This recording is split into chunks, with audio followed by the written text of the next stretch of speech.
Hi, my name is Olivia Jansen, and my WikiHow was on how to shop business casual for college women on a budget.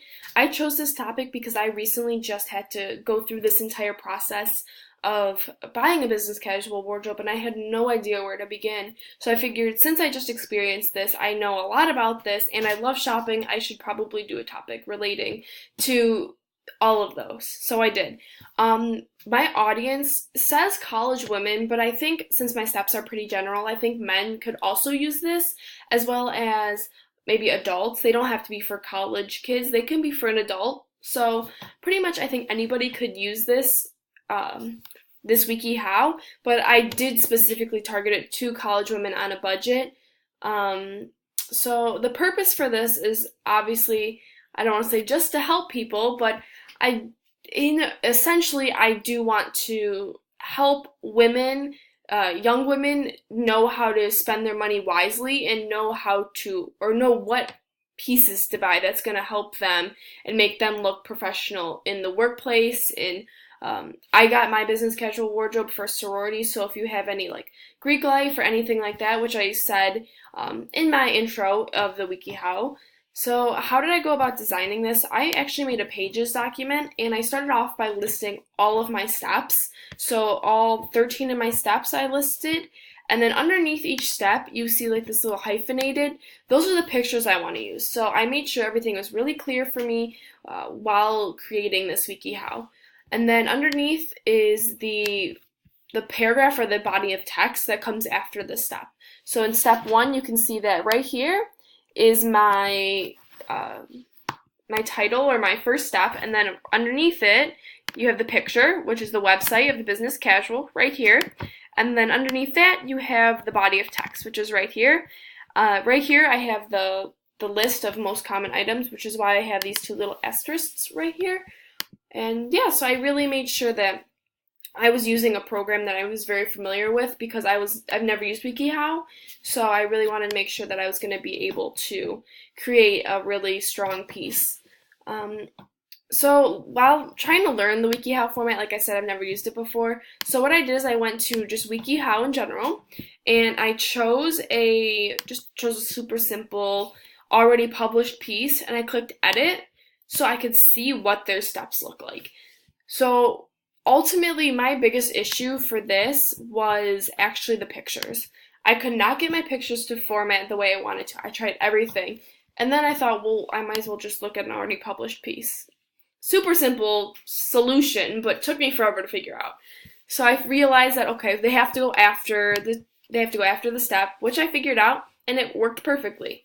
That was pretty much my biggest issue throughout this entire project, except for the part where my project didn't save, and that's why I copy pasted everything and put it in this document as well, because I was having, after I saved, published, didn't save the draft, and deleted most of my projects. So those are my biggest problems throughout this project, and I fixed them, so we're good.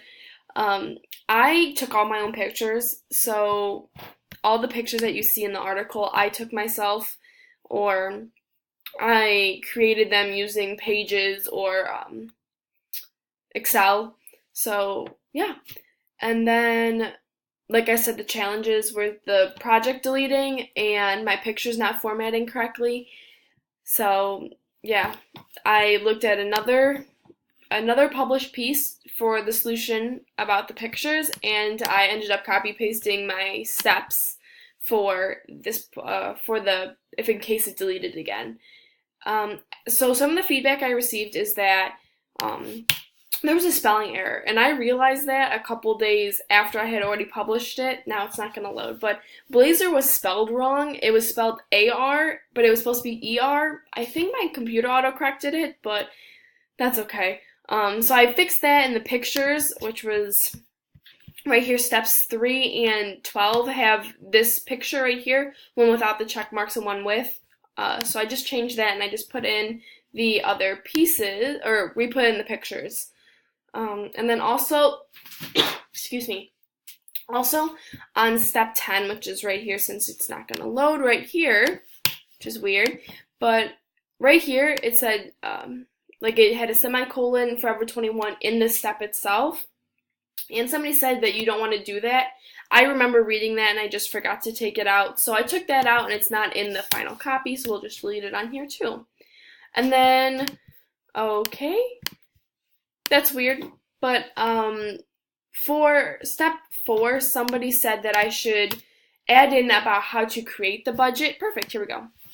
So in step 4, what I did is before I had just this portion right here. It says, if you have a physical budget, then you're more likely to stick to it. And someone said, well, how do you actually create the budget?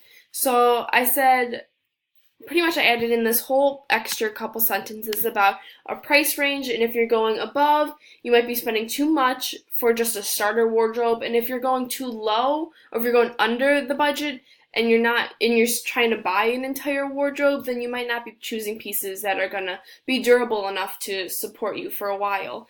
But if you're just picking up a few pieces, going under the budget is totally fine. Just if you're gonna try and buy an entire wardrobe.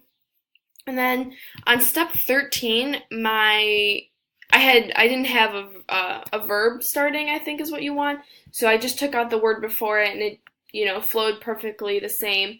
And then that's pretty much it. I just followed the revisions that they requested and that I found myself that I needed to do. Overall, I think this project was really cool, and I had a lot of fun doing it, even though it caused me a lot of stress in some parts, but I think it was really good. So, yeah, thank you.